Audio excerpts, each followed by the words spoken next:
Welcome, everybody.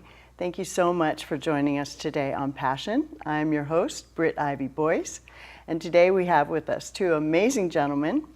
We have Mr. Dave Larson, ODF District Ranger, and Captain William E. Simpson II, Forester and Rancher. Welcome, gentlemen. Good. Thank you. Good evening. Yeah, so glad to be here. Thanks for having us. So glad you're here. Good to be here and to have you here. We have a really fun show in store today. We are going to be speaking fire, which has been terrorizing much of our nation, as you know. So I'm actually going to start with a pie chart I saw at a town hall yesterday. Okay. And that shows the two different aspects of the U.S. Forest Service acreage burned versus the state acreage burned. And the audience can see that right now. And in 2017, it was half and half. It was 50% of these catastrophic wildfires being burned in state lands and about 50% on U.S. Forest Service land. And last year, in 2018, as this pie chart shows, it was only 5% in the state lands, and in our case, Oregon here. So I'm curious, and 95% in U.S. Forest Service lands. So there must be something going on there. And I wanted to know a little bit about how you feel about that, since we're focusing hopefully more on protection than suppression. Yeah, I just briefly saw that chart, so I'm not sure if that's covering Oregon Department of Forestry, state acres and federal forest acres. Does that cover, is that national statistic? Is it broke up with all 50 states versus, federal ownership versus state ownership? But what I can say is majority of the fires are human caused. If you look at the statistics that you have there and the acres burnt, I'm just not sure, how to frame that up or correlate it. I can speak for the district here and for the Oregon Department of Forestry is on my district alone, we had approximately about 50,000 acres of forest land consumed by fire.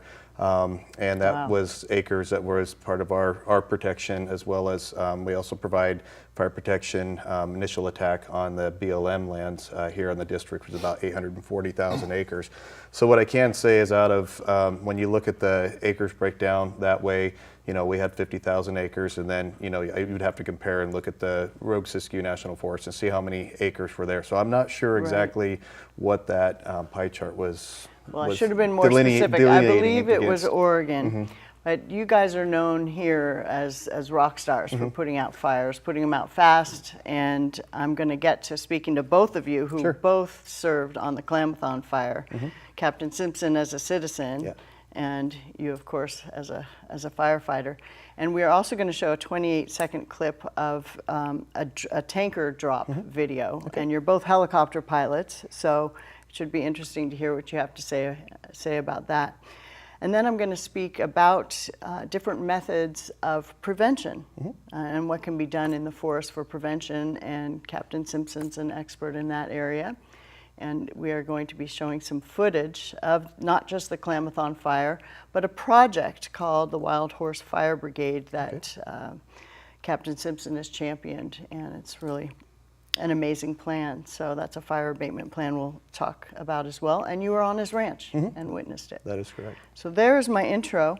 And the last thing, just so I don't forget and get lost once you guys start rolling here, Captain Simpson also had a award-winning film in the Equus Film Festival, which is one of the largest film festivals in the country, and it just won a Winnie Award.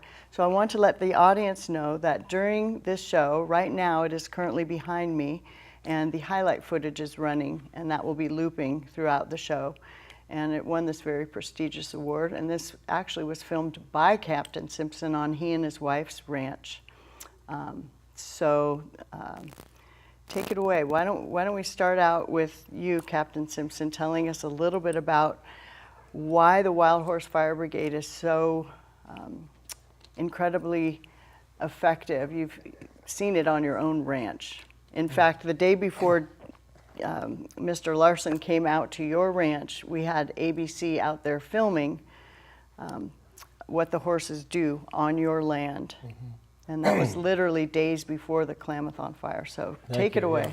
Well, we have a problem with fire. The BLM also has an issue with the wild horse population.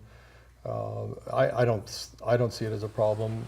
We had 2 million wild horses in America in the early 1900s, free roaming. All horses in the world evolved in North America. There's horse fossils all over North America. There's no cow fossils. They're native species. BLM needs to make room for other issues. There's a lot of competing entities for use of public lands. So they want to move the horses off the public lands. There's a big push to do that.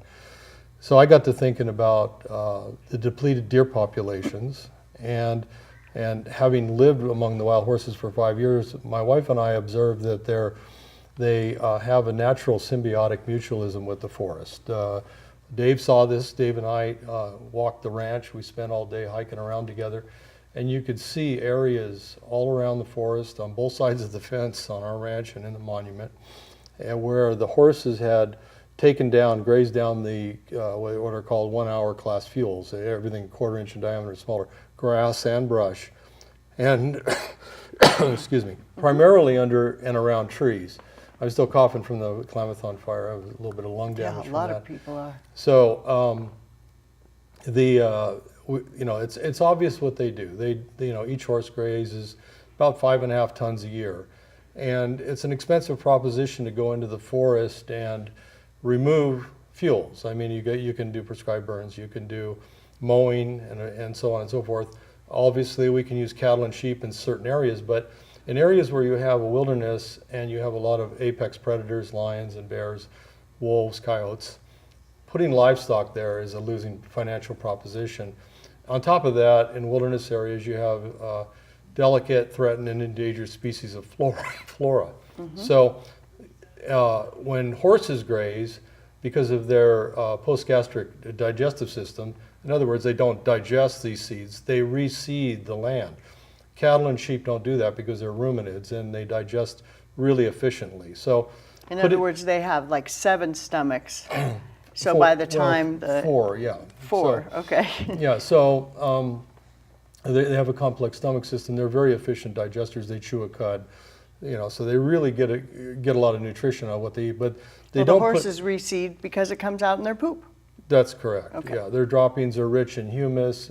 They replenish the soil. Master gardeners love horse manure, but they also know you have to compost it, because otherwise whatever they've eaten will grow in your garden. Gotcha. So we have an abundance of horses that some have been going to slaughter, some are being taken off and held at great cost to the public.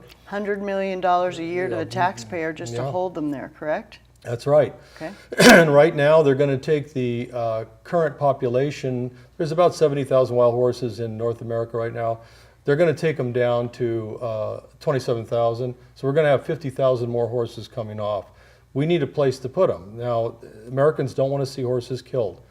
So giving them a job out in the wilderness, and not just anywhere, but in these areas that are unsuited for livestock, we can do a lot of fire prevention by removing these very flammable, hot-burning fuels. Perfect. And thank you so much for explaining that. And now we are showing the audience some of the horses from the footage of the award-winning film. So just know that's running behind us here. I want the audience to know what that is. Yeah, those are some of our free-roaming wild horses up there. Exactly. In a naturally balanced ecosystem. Our horses are not overpopulating. In fact, our population in and around the area of our ranch is actually going down year over year. The cougars are predation. Yeah, and that's natural selection at work.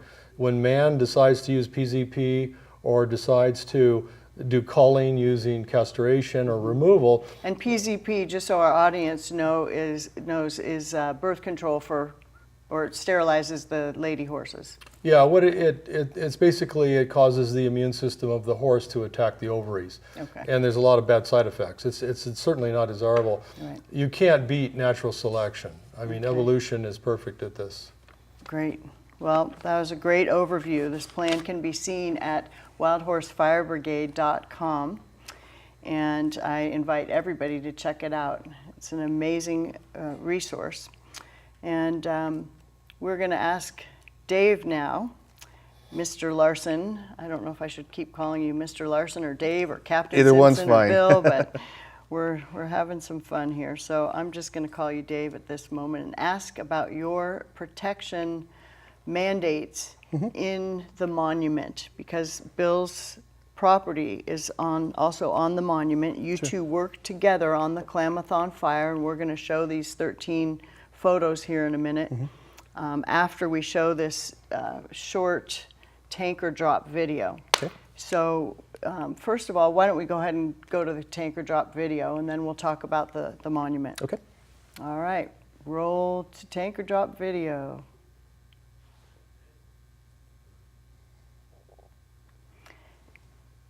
Now, we had this in silence because when we were listening to the actual footage, it's only 15 more seconds. The helicopter was so loud, we were afraid it would affect the sound in the studio. It's quite frightening, really. And you can see the drop here. The audience can see the drop on the fire of the red retardant. So now we're back. And why don't we go ahead then and address your protection responsibilities on the monument? Sure. Well, I kind of need to bring it all into play as far as look at the entire district. So what I'm responsible for, Southwest Oregon District, is about 1.8 million acres of forest land, and that's your private lands, industrial lands, state lands, and that also includes, through agreement, the Bureau of Land Management lands. So there's been a long-standing history with the Oregon Department of Forestry providing fire protection on the BLM lands, and it's been through contract through many, many years. We've now went to an agreement, with last year being the first year of the agreement. With that said, what goes on out there in the wilderness is that's federal policy out there. But when we look at Oregon, the Oregon Department of Forestry system of firefighting, is that we're mandated by law that the protection of forest resources is our #1 priority, and it's second only to life.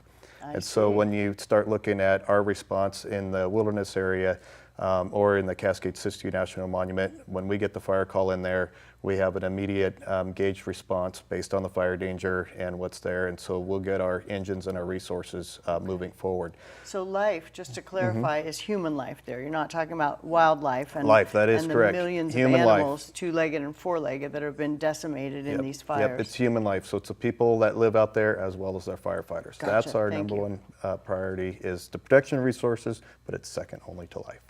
Okay, got it. Wonderful. That's quite a responsibility. 1.8 million acres. It is. It's a pretty large chunk of real estate. The Southwest Oregon District, the district I'm responsible for, we're one of the largest districts, ODF districts in the state, and we have the highest volume of fire load in the state. So if you ask yourself why that is, the fuels down here are very unique that we have. We also have the population base down here, so there's just a combination of things that give you fire starts, and so about a third of all fires that happen on ODF protection around the state of Oregon happen right here on this district. Wow, about a third. Yes. In your district. Yep. Lucky you. Yeah.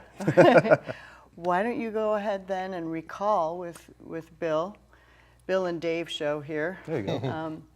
What it was like to be on the Klamathon Fire, because as a rancher, Bill's ranch being right there, I understand he served on the lines with you for over 9 days, every single day, and he was able to show roads to your folks that nobody knew were there. How did that work?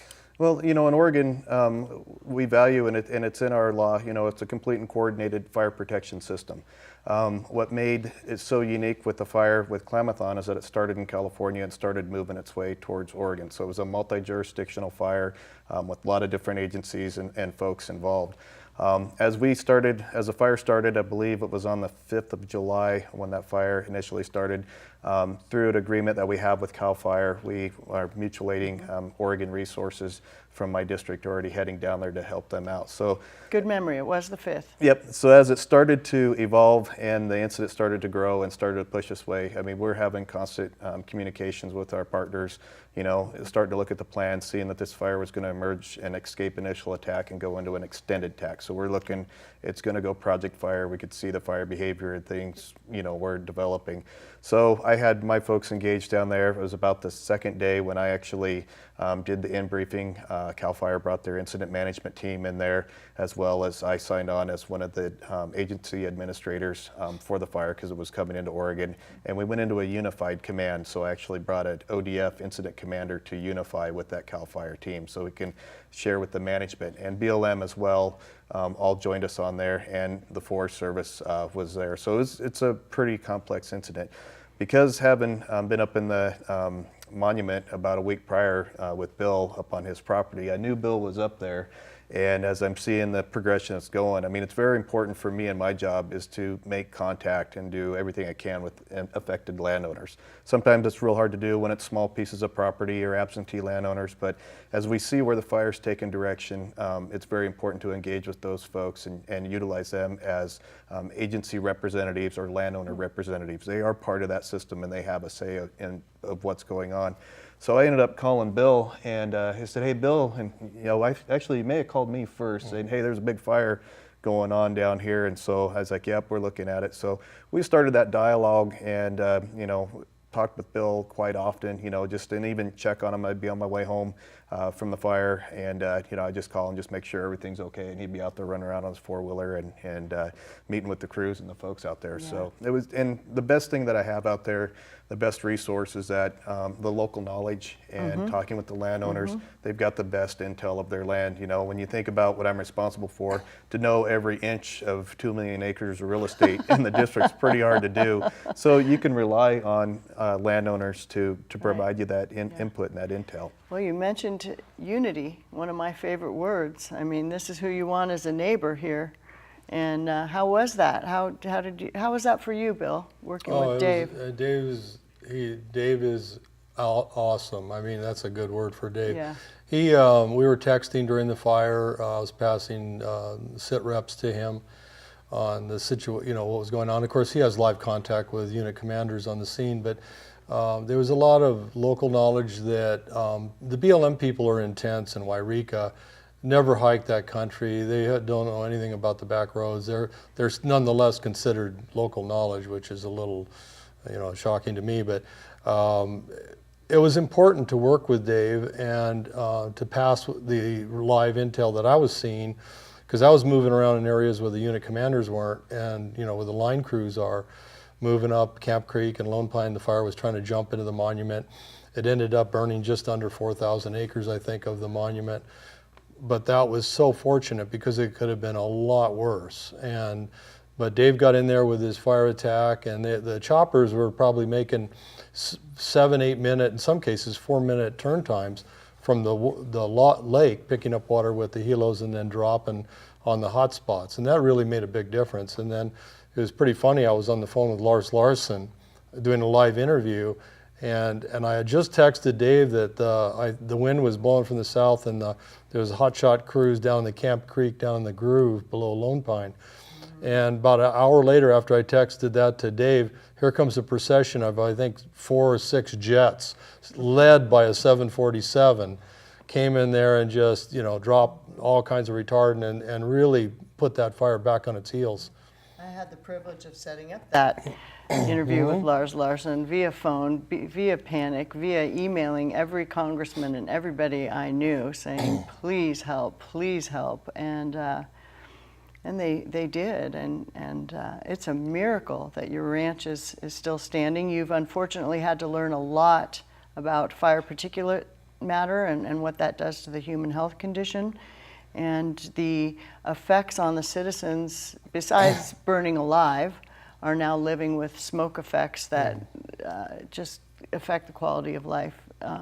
If we're not careful, we are going to have Paradise, California on steroids in Ashland. Yeah. If that monument gets a wind coming out of an easterly component, and we get a fire up in there, and it's loaded with fuel still, it didn't burn off, because we don't have enough large body herbivores up there, and which is why I want to get the horses up there. Right. The deer are virtually eliminated in that area because of the predator imbalance. Right.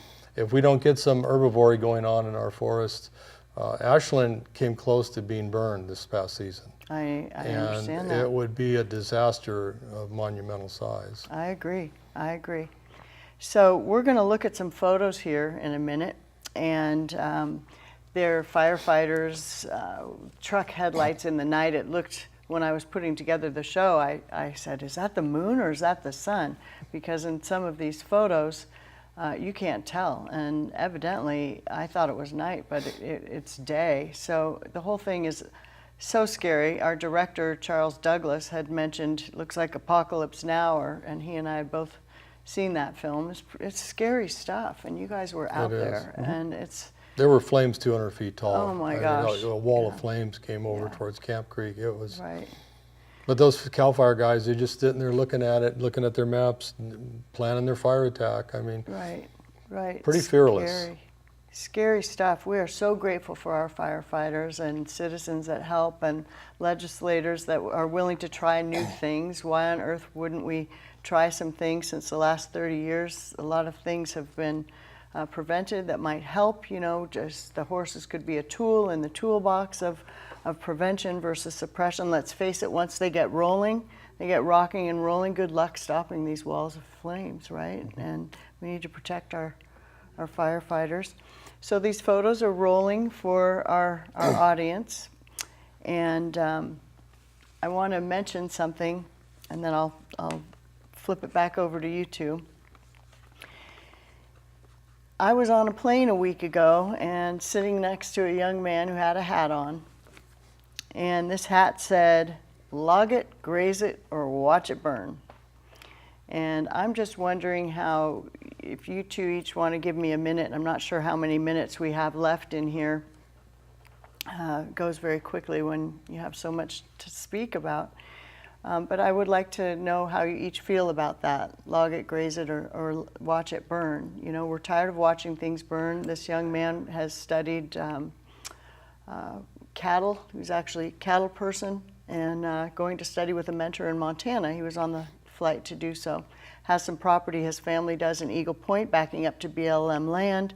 You know, nobody wants clear cutting. You don't need to scare people when you say logging. That means they're going to clear cut. And my hope and dream is that you mentioned unity, all the different factions of people who, don't cut down a single tree, or no, cut down all the trees, or let's let horses graze, or no, they might interfere with the cattle, and all these things that are out there that aren't necessarily so. We've got a lot of tools that can be used in the toolbox that aren't being used. So we've got about a minute and a half each to tell me how you feel about that. Tell the citizens how you feel about that. If Bill? you don't mind, Dave, I'll start. Good yeah, deal. my family is a logging family in Josephine County. I've logged, worked in the mills. Logging, I'm pro-logging. I mean, I won't make any bones about it, but logging is not going to change the fire landscape situation. As we see in Mendocino, I mean, you look at California, those are big grass and brush fires. There's a few trees, but how does logging affect California? It doesn't really in a lot of these fires. Logging is good because you get roads and you get revenue, and if it's done intelligently, and can be done intelligently in the monument using horse logging, because it doesn't damage the ecosystem whatsoever. They've been doing it in Europe forever, and in the most environmentally sensitive forests. And you make money logging with horses. It's not as lucrative as with machines. Logging is good, but if we don't get rid of the primary 1 hour fuels, the grass and the brush, we have to do that. We have a depletion of cervids. You can't put cattle and sheep everywhere, because on wilderness areas they would deplete the rare and endangered and threatened flora. So there are good places for cattle and sheep. They should be used there ASAP.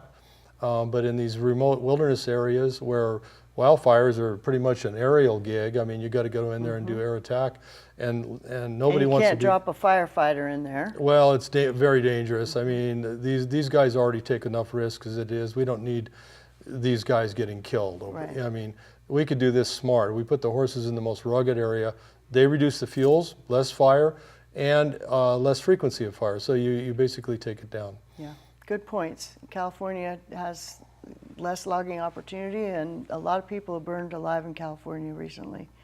Okay, Mr. Larson, log it, graze it, or watch it burn. What's your thought? Well, I think of a couple things with that, and I think those three phrases are tools in the toolbox. I mean, we talked about logging as various practices of logging practices as a tool in the toolbox for reducing fuels, grazing as a tool in the toolbox for reducing fuels, and watching it burn, and if you're doing a prescribed fire under the right conditions at the right time, I'm thinking of the tool aspect. And so as you get into prevention, 70% of all fires are caused by humans.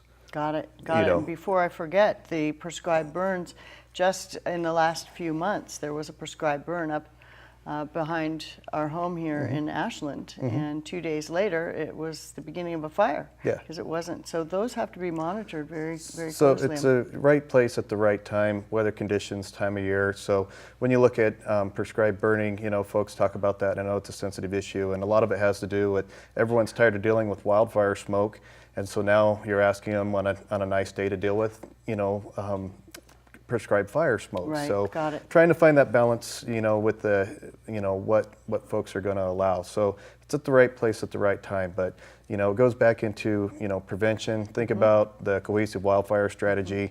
And in that strategy, it talks about response. So that's, equipment and helicopters and people and whatnot. And then it talks about, healthy forest, restoring forest resiliency. So, going through and doing the thinning and the commercial activities that you may need to do, as well as grazing and stuff like that. So you got to think about how those are all linked together, just not one thing. There's not one solid answer. Yeah, excellent. Well, you both have quite a bit to offer, and my husband, Boyce County Commissioner in Curry County, has to deal with a lot of these wilderness area fires, and has been quite active in that. And we're going to wrap up today's show with a tribute to Captain Bill Simpson's wife, Laura Simpson, and a few photos of her and her beloved wild horses, and she's suffering consequences of wildfire smoke right now. So we're going to show the audience some clips of her with kissing a horse right now, and then with hugging a small herd of her horses that just adore her. And then we've got a photo of Captain Bill and his wife, Laura, and they've been amazing citizens, been in National Geographic and Nat Geo, as it's called, and had quite an amazing life. So we thank you so much for joining us today on Passion. Gentlemen, thank you so much for being Thank you here. for having us. Yeah, and thank you for all that you contribute to our beloved country and the citizens, and keep up the good work. Thank you so All much. right. Thanks for being here. Thanks, everybody, for joining us on Passion. We look forward to seeing you again soon.